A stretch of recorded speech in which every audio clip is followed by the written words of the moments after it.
स्वागत है आपका के इको ज्ञान गंगा में। आज हम कर रहे हैं पॉइंट मेथड, बिंदु विधि।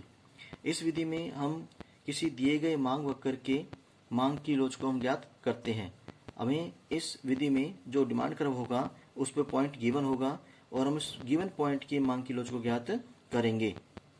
इस विधि में जो हमारा फॉर्मूला है वो है elastic demand is equal to बिंदु से नीचे का भाग बटे बिंदु से ऊपर का भाग, lower part of the point upon upper part of the point.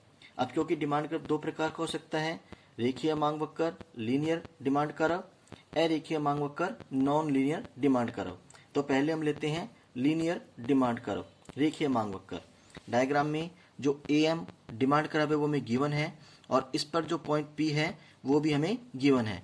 इस गिवन P पॉइंट की हमें मांग की लोच को ज्ञात करना है।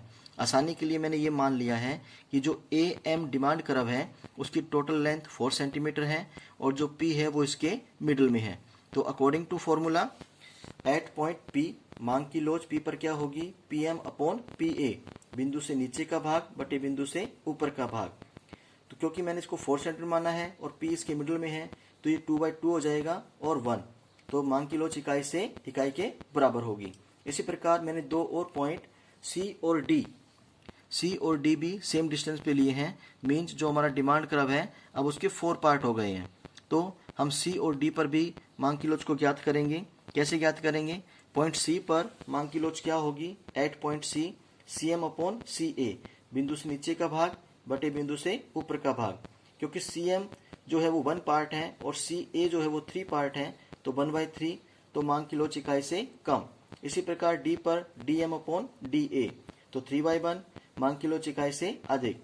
इसी प्रकार पॉइंट A पर AM अपॉन 0, क्योंकि AM जो है वो टोटल 4 हो जाएगा और जो अपर सेगमेंट है वो 0 हो जाएगा, तो मांग की लोच इकाई is equal to infinity at point M। इसी प्रकार M पर क्या होगा, 0/4 इज इक्वल टू 0। इस प्रकार से हम मांग की लोच को एक गिवन डिमांड कर्व पे कैलकुलेट कर सकते हैं जब मांग वक्र हमारा लीनियर हो। लेकिन यदि मांग वक्र हमारा नॉन लीनियर हो तो हम कैसे कैलकुलेशन करेंगे, लेट जो DD हमारा डिमांड कर्व है वो नॉन लीनियर डिमांड कर्व है, अरेखीय मांग वक्र है और इस पर एक बिंदु P हमें दिया हुआ है।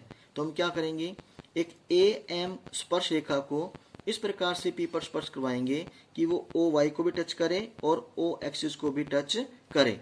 नाउ हमारा फॉर्मूला वही बन जाएगा कि PM अपॉन PA। अगर हमारा PM ज्यादा है PA से तो मांग की लोच इकाई से अधिक होगी और यदि PM इक्वल टू PA है तो मांग की लोच इकाई के बराबर होगी।